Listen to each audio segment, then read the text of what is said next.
comment aborder euh, la mort ou les différentes morts qui jalonnent notre parcours?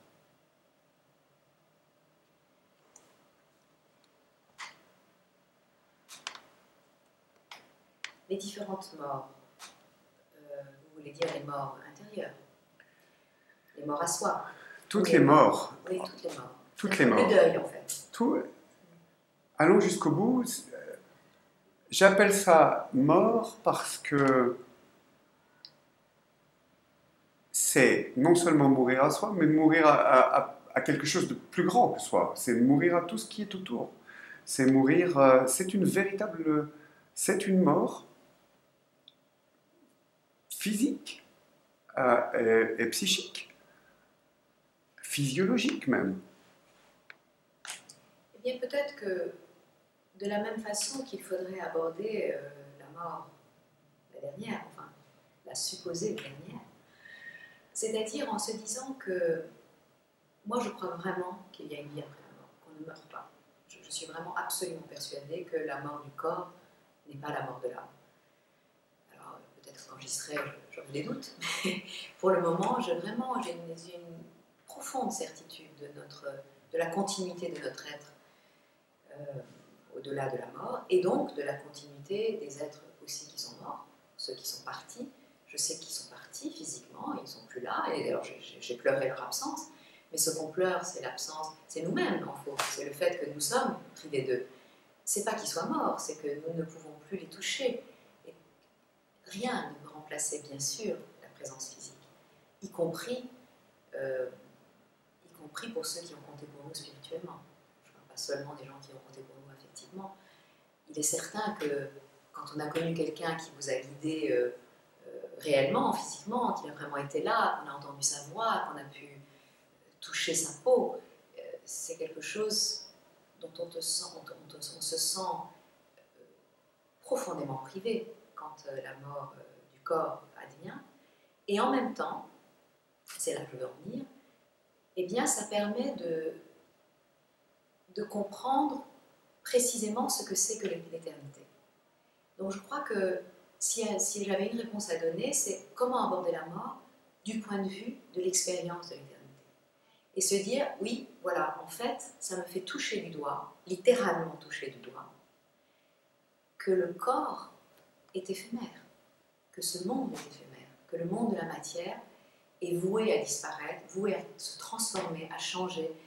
Moi, je ne serai pas là toujours, ceux que j'ai aimés non plus, ceux qui étaient dans le passé non plus, les êtres que j'admire du passé, eh ben, ils ne sont plus là, évidemment.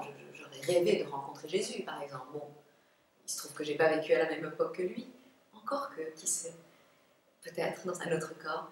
En tout cas, voilà, j'aurais aimé lui laver les pieds, et voilà, et lui sécher les pieds avec mes cheveux, etc. Bon, ça me rappelle quelqu'un. Et je comprends cette importance, voilà, du corps. Mais en même temps, ce que nous dit d'ailleurs la résurrection, et comme par hasard, c'est Marie-Madeleine qui est la première à assister à cela, c'est que ça lui fait toucher du doigt que cet être qu'elle a aimé, eh bien, il est toujours là, même si, évidemment, elle ne peut plus le toucher. Ça m'a mené très loin, je n'avais pas prévu cette réponse-là, mais c'est pas grave. Donc, ça nous fait comprendre douloureusement que le corps, la matière sont éphémères, même si il y a dans la matière cette part d'éternité qui nous attache à elle, surtout quand il s'agit de corps aussi extraordinaires que ceux des grands spirituels, de Jésus en particulier. Et donc voilà, donc je pense que toute mort à soi, mort, perte de quelque chose, perte d'un être, mais aussi de quelque chose que l'on perd, ça peut être très trivial parfois, mais ça peut nous faire toucher du doigt ça, c'est-à-dire à la fois d'apprécier ce qui est au moment où c'est, donc être dans une vraie présence aux choses. C'est drôle, je lisais hier un poème de Rumi, je relisais hier un poème de Rumi dans lequel il dit viens que nous sachions goûter la valeur d'être l'un avec l'autre aujourd'hui, et de ne pas attendre que l'un de nous soit mort pour se dire « Ah, comme c'était bien quand il était vivant ». Donc voilà, comment aborder ça? C'est ça, c'est d'abord en vivant ce qui est éphémère avec une vraie présence et une vraie appréciation de ce qui est.